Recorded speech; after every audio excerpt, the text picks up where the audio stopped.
What's going on, guys? I'm Pete, and welcome to Retro Game Attic. This is the Nintendo DS Internet Browser. Now, this was a standalone cartridge that was introduced for the original DS, and there was a version for the DS Lite, since both of those consoles didn't have a built-in internet browser. It allows the console to connect to Wi-Fi and kind of uses an old-school security encryption that doesn't really work too well with modern internet. I'll show you how to get it connected to your modern Wi-Fi network, and then we'll mess around with the browser a little bit and see if it's even usable with the modern internet. With all that out of the way, let's go for it.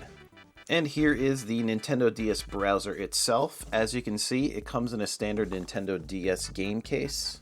We'll pop this thing open.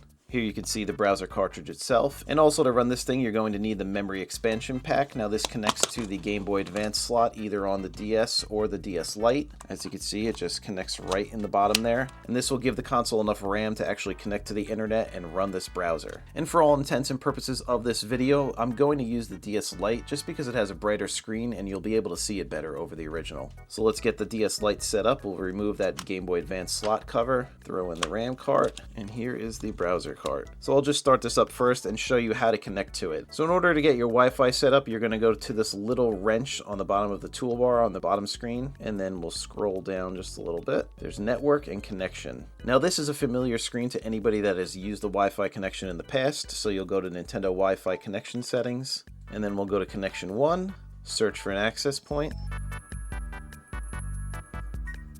I should also mention too that this connects to the 2.4 gigahertz Wi-Fi band and not the more modern 5 gigahertz Wi-Fi band. So this is my router. We'll connect to it. Like I said before, this relies on an older sort of encryption. This isn't your standard Wi-Fi password. This is a WEP key. So my next step here is to log into the internet router via my computer, and then we'll either enable WEP if you can do that, or just disable security altogether. We're only going to be doing it for a short time, and that will enable us to connect the DS to my Wi-Fi. So we'll switch over to the computer. Alright, so we are logged into my Wi-Fi router, and then you can see that we're editing our 2.4 gigahertz band network.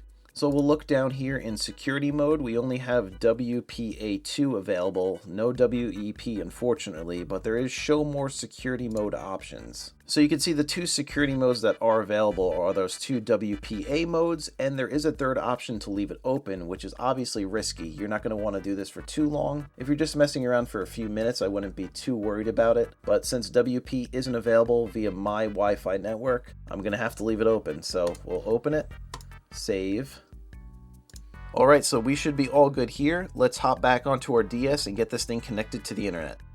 Okay, we are back on the DS here, so like before, we'll go to that bottom toolbar on the bottom screen. There's that little wrench, and then we'll scroll down to connection, Wi-Fi connection settings, back to connection 1, search for an access point, and then my network should show up this time, and there should be a little unlocked lock next to it. There we go, it's unlocked, so there's no password required.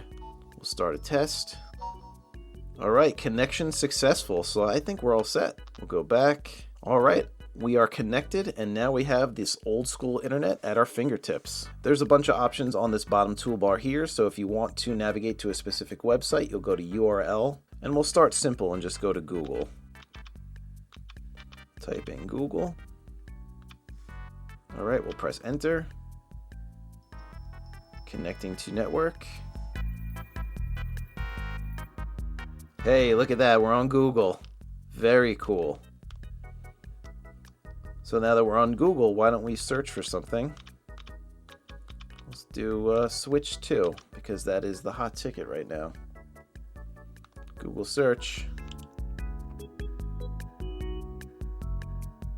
You're going to get this error message a lot when there's too much to process, so we'll just click X for no. So being that this is an old school browser, we're going to have to rely mostly on text-based websites. It's pretty much limited to old school internet, and if you're old enough, it's very reminiscent of the internet that was available on flip phones. A really good resource for old school internet sites is just theoldnet.com, so let's navigate to that. Theoldnet.com, and let's press enter. There we go, it actually worked. As you can see, this is really text heavy. There's really not too many images, so we'll scroll down a little bit. And this will take you to old school websites, and very fitting, we have Nintendo.com in 1996. Let's go. And we'll do this in real time. It's taking a little bit to load. This thing isn't the fastest. And there it is. Check that out. Very old school. It actually loaded pretty well. And we'll go back and we'll try a little bit more modern of a Nintendo website archive. How about 2006? Right when the DS browser was released in Europe and Japan. Oh, cannot get home. Alright. We'll go back to the 90s. We'll try 99. Pretty cool. Look at that. Ridge Racer 64. That's a throwback. Can I click anything on here? Wow. Wow, I'm pretty impressed that actually loaded up. Look at that. N64, Game Boy, and SNES still going strong in 1999.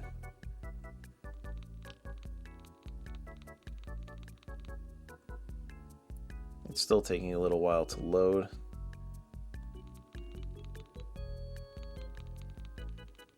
Super cool. Let's try Super NES. We'll try that link. Being that this is 1999, you're going to get the late SNES releases here. So here's Frogger. I believe that was 98. Kirby's Dream Land 3. Killer Instinct is a little more old school. Same thing with Mario RPG, so that proved my theory wrong. Donkey Kong Country. Pretty cool. Enough with the old school Nintendo website. Let's try a different one. So this site here will have a lot of links to text-only versions of a lot of modern websites, so I think that'll be perfect to check out on here. So we'll press enter and navigate to it. Bummer. But let's try something like YouTube, and I can almost guarantee you that it's not going to run. Alright, so that's probably not going to work. So we're pretty much only limited to text-based websites, so let's try text.npr.org. Okay, that one's not working. So let's try lite.cnn.com. That one's not working either. Let's try getting over to Reddit. I really don't think that's going to work. Nope. Let's go back over to theoldnet.com and mess around with some more websites on there. It took a little while to load, but so far this has been the only website that's worked okay. Let's try Sega.com. Might as well go with Nintendo's rival, at least back then. Sega in 96. So still going strong with the Saturn at that point. Oh, that's pretty cool. Look at that, the netlink.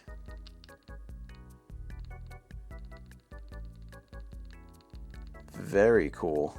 That makes loading things a little bit faster. You can actually disable images on here, which is pretty cool. And then there's also one view mode where you can use both screens to view these web pages. I kind of like just using the touch screen. Everything's a little more localized down there and easier to navigate. There's the reload button. Guess here's your little history. That'll make things easier rather than typing in the URL each time. You could just click. So yeah, not too much utility with new school internet, but it does work kind of well with some of those old archived websites. So that was cool to check out. That was the Nintendo DS Internet Browser. It was pretty cool to get this thing connected to the modern internet. Kind of a bummer we weren't able to access any modern sites, but it was still pretty fun to check out some of those old internet archives on this thing. Like seeing the Nintendo 1996 webpage on this was kind of a trip, so I'm kind of happy that I did that at least. I probably wouldn't recommend picking one of these up unless you're a hardcore Nintendo collector. At the making of this video, they're about 15 to 20 bucks new on eBay, so if you're really thinking about pulling the trigger and you have to have one, just go for it. They're probably not going to get much cheaper. So what did you guys think? Did you have the DS Internet Browser back in the day? Were there any websites that I missed that might have worked better on this thing? Please be sure to let me know in the comments. I love hearing from you guys. As always, thank you all so much for checking out Retro Game Attic. I really do appreciate you all. Have an awesome day, and I'll see you on the next one.